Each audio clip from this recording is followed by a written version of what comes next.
அருட்பெருஞ்சோதி தனிப்பெருங்கருணை. என் அன்பான சகோதர சகோதரிகளே, எல்லாருக்குமே வளரணும் ஆசை இருக்கு, எல்லாருக்குமே உயர்ந்த நிலைக்கு போன ஆசை இருக்கு, எல்லாருக்குமே ஜெயிக்கணும்னு ஆசை இருக்கு. ஆனா முயற்சி பண்றோமா, கடினமா உழைக்கிறோமான்னு கேட்டீங்கன்னா இல்ல. என்ன காரணம்? நம்ம சோம்பேறித்தனமும் நம்ம தயக்கமும் நம்மளோட சலிப்பும் தான் காரணம். அப்ப மாற்றம் நம்ம இடத்துல இருந்து வரணும், நமக்குள்ள வரணும். முதல்ல நாட்டை மாத்தாத, ஒன்ன மாத்து. முதல்ல நாட்டை சீர்திருத்தாத, ஒன்ன சீர்திருத்து. முதல்ல நாட்டை ஒழுங்குபடுத்தாத, ஒன்ன ஒழுங்குபடுத்து. அப்ப உங்க இடத்துல இருந்து மாற்றம் வந்ததுன்னா நாடு மாறும், எல்லாமே மாறும். அப்ப நம்ம கத்துக்க கூடியது என்னன்னா, நம்ம உற்சாகமா இருக்கணும், உத்வேகமா இருக்கணும், சுறுசுறுப்பா இருக்கணும். அப்ப எனர்ஜியா இருக்கணும், பவர்ஃபுல்லா இருக்கணும், சக்தி மிகுந்தவனா இருக்கணும், ஆற்றல் மிகுந்தவனா இருக்கணும்.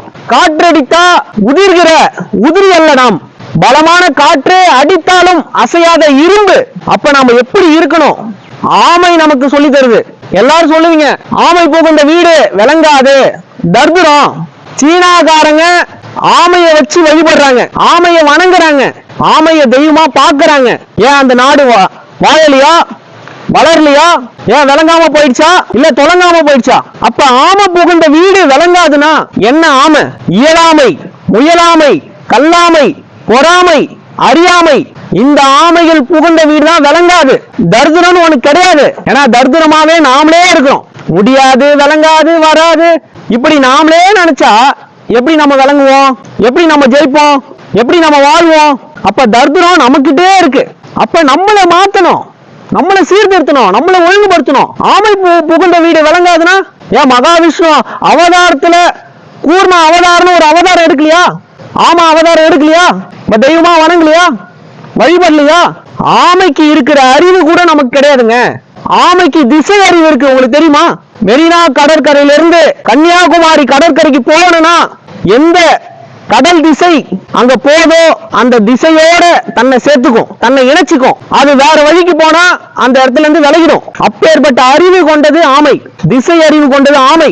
மெரினா கடற்கரையில இருந்து கன்னியாகுமரி கடற்கரைக்கு போனா அந்த திசையிலே இணைச்சிக்கும், அது தன்னை சேர்த்துக்கும். அப்பேற்பட்ட அறிவு உடையது ஆமை. இருக்கிற விலங்குகளே, இருக்கிற உயிரினங்களே ஆயுட்காலம் அதிகமா வாழக்கூடிய ஒரே உயிரினம் ஆமை. 400-500 ஆண்டுகள் வாழுது, நம்மளால வாழ முடியலையே. அப்புறம் எப்படி ஆமை புகுந்த வீடு விளங்காதுன்னு ஏன் சொல்றீங்க? சிந்திக்க மாட்டீங்களா? கடல் முழுக்க பயணம் பண்ணும், ஆனா ஆரம்பத்துல எங்க முட்டை இட்டுதோ கடைசி வரைக்கும் மரணம் தருவாயில கூட அங்கதான் முட்டையிடும். அப்பேற்பட்ட அறிவு உடையது ஆமை. இவ்வளவு மகத்துவங்கள் ஆமை கிட்ட இருக்கு.